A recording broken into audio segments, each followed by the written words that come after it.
drugs is a commitment in the programme for government. 2017 Health Research Board figures show 376 people died from drug poisoning in Ireland. They're the latest figures from the Health Research Board.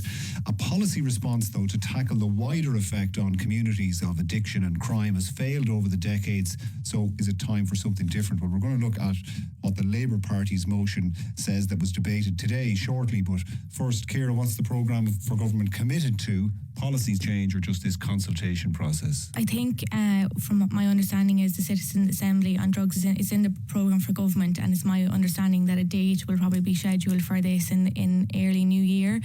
But it's also my understanding that the current government would like to kick this down the road further, and that it probably won't be dealt with as early as the new year, although they're saying that they'll set the date. But my understanding of speaking to people, that they'd like this situation to be kept away for another couple of months. Okay. Just on the date, Mary Siri Kearney, they talk of a date being set next year, but is that a date being set for next year or a date being set next year for another year? My understanding is that a date is to be set for early next year for the actual Citizens' Assembly to be held. This is something that I have asked for. I am the chair of a drugs task force, so I suppose I hear on the ground what is involved, what is needed, and very much welcome the debate on it. But my understanding, Minister Frank Fionn earlier, just before the summer, gave a statement that said, and that hasn't been resolved from at any stage. All right, well, let's get into that Labour motion now and hear a bit from Labour Deputy Duncan Smith, who was speaking during that debate of an incident he witnessed. A Garda car that was pulled over to the side of the street. One guard was in the car, the other was out searching an individual. What I saw spoke to one thing. It was the indignity with which that young man was being treated. He was being searched. He was wearing a tracksuit. And when it got down to the midsection of this young man, the guard pulled the trousers down to search in around his boxer shorts area. On a busy street, in massive traffic, in full view of me and I don't know how many others. That individual was not best served by what happened to him. Aodhán, you're calling for the introduction of a Portuguese-style model of treating drugs as a health issue rather than a criminal justice issue. Yeah. What are the key points of the Portuguese, in brief if you would, of the Portuguese model that you want to see introduced, and what do you think it would achieve? Well, the Portuguese model treats people in addiction or with drug use issues as people and not as criminals. As Duncan quite rightly outlined there, what the system we have at the moment is that the system treats people, it's a massive issue of inequality, as criminals. So what the Portuguese model did 20 years ago when they decriminalised the drug user, and I want to be very careful with my language here because it was misinterpreted today, inevitably, by one rural independent. It is the decriminalisation of the drug user, not of drugs. So the drug user is dealt with purely and simply and predominantly through the health system. So what happens in Portugal? Can still be stopped and searched for drugs, but they're referred what happens in Portugal if you are intercepted with drugs on your possession, which is clearly for your own personal use, it is not a criminal justice matter. There is a dissuasion committee. You are then interfacing with a nurse, you're interfacing with a counsellor, you're interfacing with a doctor. And then that is the first opportunity in many cases you get of getting that wraparound service in order for you to begin your recovery journey. Now, there can be sanctions in the Portuguese model if you don't, if you like, come on board with the help that's being offered. There can be restrictions of travel, there can be fines. But what has happened over the last 20 years is that in Portugal, the number of people who are on drug treatment programs has gone down by 50%, and the number of people who have had fatal overdoses has gone down by 75%. Now, we have one of the highest overdose rates in Europe. And crucially with this, when you criminalize somebody, you dehumanize them because the policy is based around shame. And what happens in the political system is that you can have a cabinet minister, as I said today, who will put around the leaflet in her own constituency saying, look at me, haven't I great? I made sure that the local health centre isn't a methadone clinic. You can have a government backbencher who'll call people in addiction druggies and get away with it and still be chair of the Education Committee.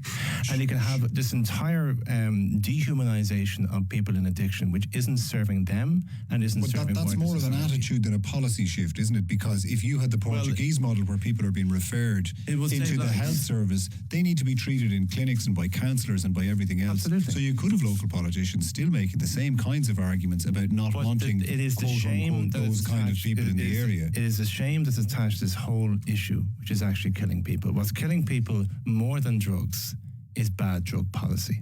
And if you were to look at this by any measure, you would consider this to be an absolute and complete failure. Okay. Mary Siri Carney, is there an appetite in government to look at a model involving decriminalisation, do you think? And if not, why not?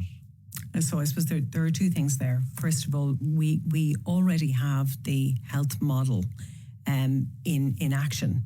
The employees that are the coordinators of Drugs Task Force are HSE employees. The services come in under the Department of Health and are funded by the Department of Health in Drugs Task Forces. And the model and the options and the pathways to treatment are along treating the fact that addiction is a health issue, and that is in the main.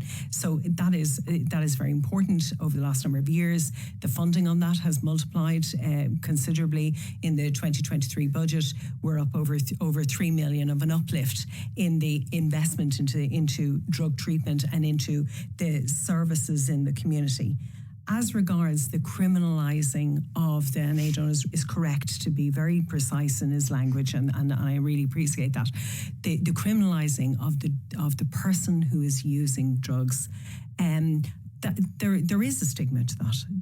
It is important that we have health diversion programs, which is what we have. We have the youth diversion program, right. But we have health diversion programs. So my own feeling of it is that if you look at JPC figures, you see that the figures around drug convictions, drug associated convictions JPC are disproportionate. The Joint Policing Committees.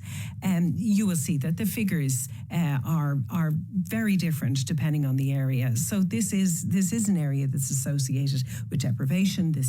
So we need to be ensured that we also have a social model that is ensuring we have the youth workers, that we have the intervention that we have. And I see, I suppose, through my own involvement in the Dublin 12 Drugs Task Force, the extraordinary work on the ground, the extraordinary... What's your, and having seen it at face value or up close at the cold face and the work that is done, what's your own feeling on the decriminalisation question?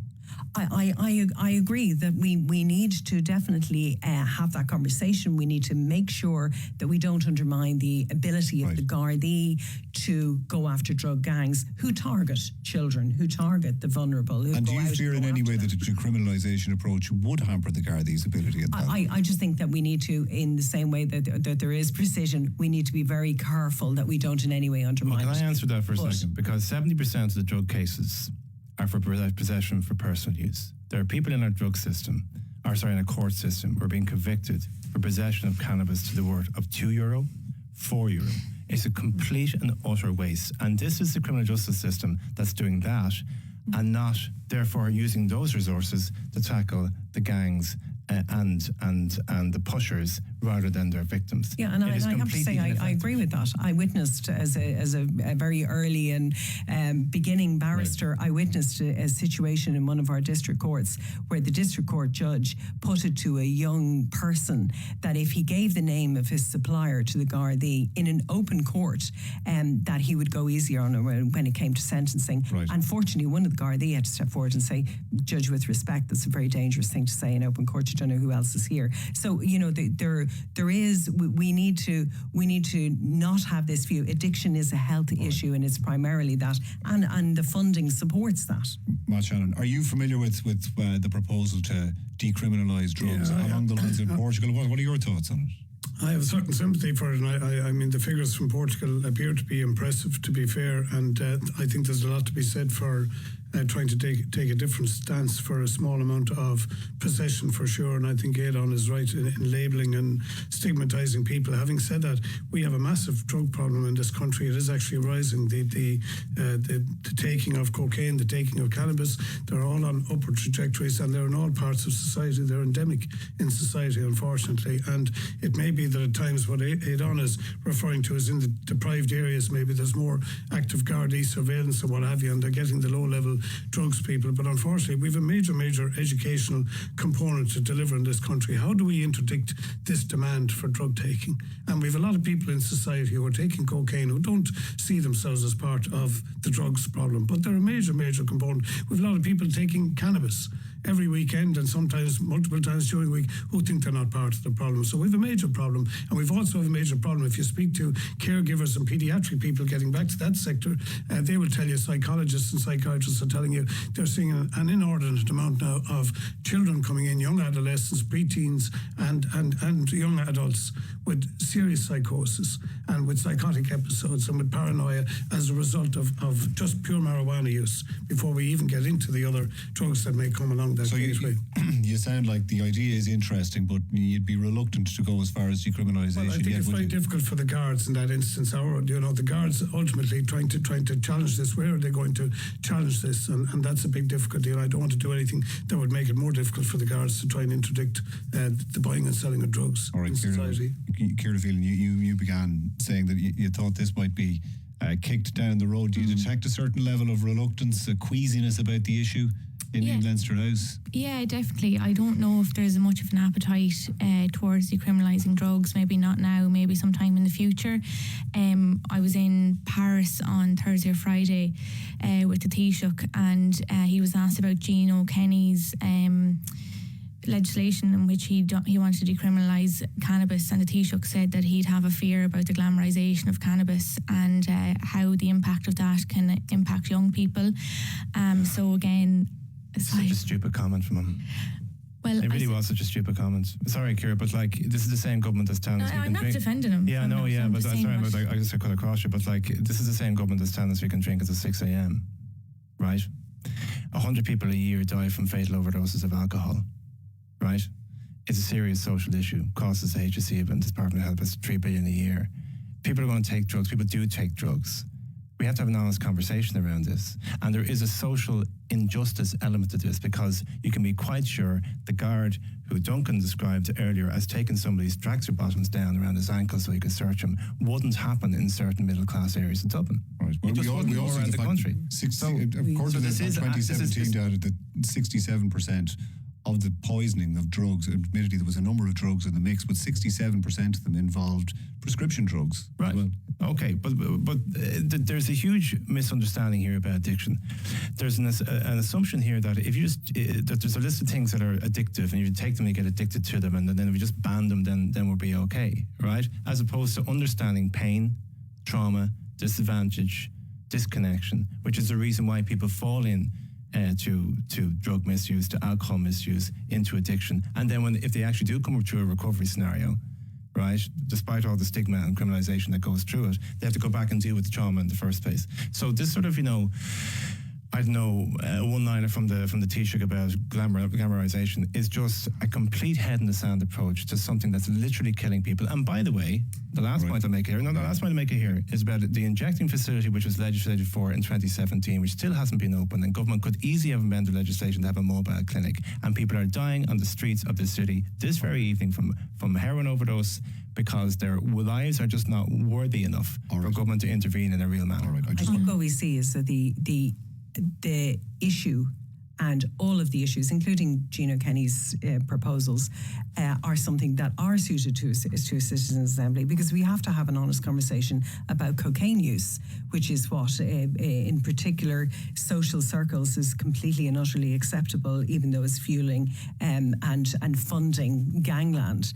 So there are things like that also need to be coming, that there is this social stigma, depending on what drug you're addicted to or you're taking, it's either criminal or not, and and there's almost a snobbery about it. So we need to take all the myths and put a little bit of honesty, inject a little bit of honesty into that. In 2019, Simon Harris, as Minister for Health, and Catherine Byrne, who is then the Minister on the Drugs Task Force, published a report of a working group that included people who had lived experience of drug use. Right, but and their outcome was not to decriminalise or not to legalise drugs and not to go down that route. Right. Nobody's saying legalise. No, I know, but we need, Gino Kenny is. So we need to clarify that. We're going to take a break. We'll be back with more. The Late Debate with Colm Ó Mongáin on RTE Radio 1. So, it's 3 a.m. You've come downstairs for a glass of water. And there's the dog on the sofa. Headphones on, playing Xbox with the cat. And you think there's something you don't see every day. And that's the same reaction you'll have when you see the all-new Citroën C5X. With the space of an estate, the elegance of a hatchback, and the high driving position of an SUV. Good boy. The all-new Citroën C5X. Irish Large Crossover SUV Car of the Year 2023. Small changes can make a big difference. Once it's full, using a dishwasher is more sustainable than hand washing dishes, saving up to 50% on energy and 30% on water. For more ways to be energy savvy this winter, visit esp.ie. Tweet at Late Debate RTE. All right, a few people have been in touch over the last item on proposed changes to the drugs laws. Porrick Devereux saying Ireland's drug laws seem to be designed just to punish drug addicts and users. Drugs and users need to be decriminalised and given the care they may require. Cannabis should be regulated like alcohol is his proposal, pointing out that the harm that is caused by alcohol as well. And going back to the other issue of the Children's Hospital, the cost of the Children's Hospital is the ultimate example of the lack of respect for taxpayers' money, says one texter there. Okay, well, in about 2.5 weeks, Leo Varadkar will take over as Taoiseach, triggering a reshuffle, and the occupants of a few jobs, like finance and the office of Taoiseach itself, are known, but where else has the focus narrowed? Ciara feeling out with the crystal ball there. What's the speculation for the other portfolios? Who